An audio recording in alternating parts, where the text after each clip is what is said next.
Okay, we're talking about the Cushcraft antenna right here. It's gonna be about that right there. It's a new PC type that we're trying to make for doing ham radio operations on a motherboard, hard drive, memory, CPU, and various other pieces of equipment. And that's how it looks right here. And this is how it works. 30 feet tall. It would need about 12 of them to equal a standard NASA grade operation for space antennas using any sort of transmitter or receiver, which will be the motherboard connected to the space antenna here. It will be used as a amateur radio antenna that has space antenna functionality and features.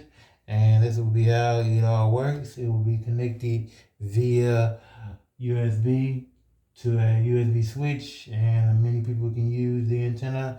And we'll be talking about that along with our hopeful test of a rocket engine if we can get that going. Thanks.